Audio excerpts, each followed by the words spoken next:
Hello everyone, আসসালামু আলাইকুম। তো এই সুন্দর নেক ডিজাইনটি তৈরি করার জন্য আমি এখানে একটি পেস্টিং পেপার নিয়ে নিয়েছি। তো পেস্টিং পেপারটিকে প্রথমে ডাবল ভাঁজ করে নিচ্ছি। পেস্টিং পেপারটির লম্বা নিয়েছি 15 ইঞ্চি পরিমাণ। এখন গলার মাপটি নিয়ে নিচ্ছি। তো গলার চওড়া নিচ্ছি 3 ইঞ্চি পরিমাণ। নরমালি আমরা গলার মাপ রাখি এখানে 2.5 ইঞ্চি পরিমাণ। এখন হাফ ইঞ্চি পরিমাণ বাড়িয়ে 3 ইঞ্চি পরিমাণ নিয়ে নিয়েছি। এরপর গলার লম্বা নিচ্ছি 14 ইঞ্চি পরিমাণ এবং নিচে থেকে 1 ইঞ্চি পরিমাণ এখান থেকে মার্ক করে নিচ্ছি। গলার চওড়া যেখানে মার্ক করেছি সেখান থেকে নিচে দাগটি বাঁকা করে মিলিয়ে দিচ্ছি। এখন 1 ইঞ্চি পরিমাণ দূরত্বে একটি মার্ক করে নিচ্ছি। আপনারা চাইলে এখানে ইঞ্চি টেপ দিয়ে মার্ক করে নিতে পারেন। তো দাগ অনুযায়ী এখন কাটিং করে নিচ্ছি। এই পর্যায়ে আপনাদের কাছে একটি রিকোয়েস্ট, যারা আমার চ্যানেলে একেবারেই নতুন, এখনও আমার চ্যানেলটি সাবস্ক্রাইব করেননি, প্লিজ আমার চ্যানেলটি সাবস্ক্রাইব করবেন। আর যারা অলরেডি সাবস্ক্রাইব করেছেন তাদেরকে অসংখ্য ধন্যবাদ। তো দেখুন, আমি এখানে গলার পেস্টিং পেপারটি কাটিং করে নিয়েছি।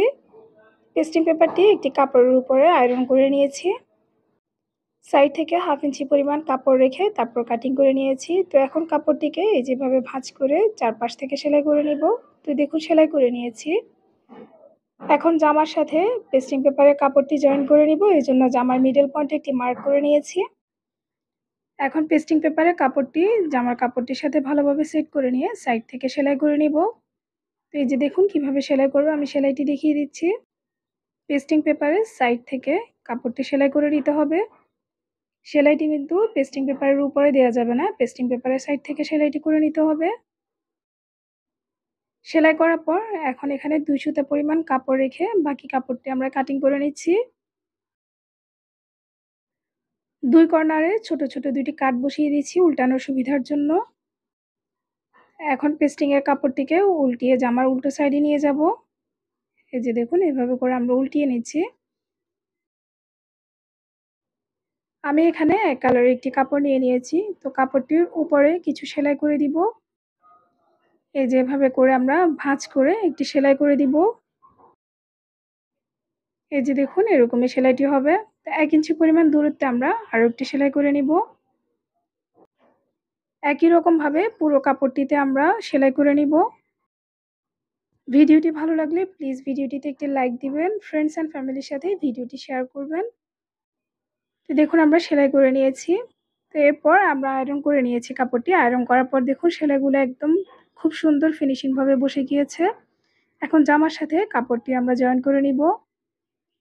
তো জয়েন করার আগে আমরা এখানে একটি লেস ব্যবহার করব। তো লেসটিকে আমরা এই যে জামার নিচে রেখে তারপর আমরা সেলাই করে নিব প্রথমে। তো আমরা দেখুন গলার মাপটি নিয়ে নিচ্ছি। তো আমাদের গলার লম্বা এখানে 6 ইঞ্চি পরিমাণ। তো আমরা 6 ইঞ্চিতে মার্ক করে নিয়েছি।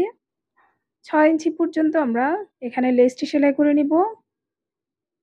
তো এরপর আমরা যে কাপড়টি ডিজাইন করে নিয়েছি সেই কাপড়টিকে নিয়ে এই যে এখানে প্রথমে আমরা একটি ভাঁজ করে নিব। ভাঁজ করে তারপর 6 ইঞ্চি নিচ থেকে আমরা এখানে কাপড়টি সহ সেলাই করে নিব। প্রথমে কাপড়টি দিয়েছি, তারপর লেস দিয়ে আবার জামার কাপড়টি দিয়ে আমরা সেলাই করে নিচ্ছি। একটি পাশ সেলাই করা কমপ্লিট হয়ে গেলে আমরা সেম প্রসেসে আরও একটি পাশ সেলাই করে নিব।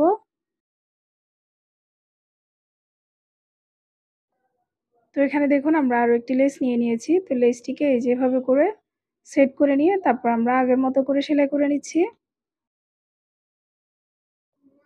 তো দেখুন আমাদের গলাটি সেলাই করা কমপ্লিট হয়ে গেছে। ভিডিওটি দেখার জন্য ধন্যবাদ সবাইকে। আল্লাহ হাফেজ।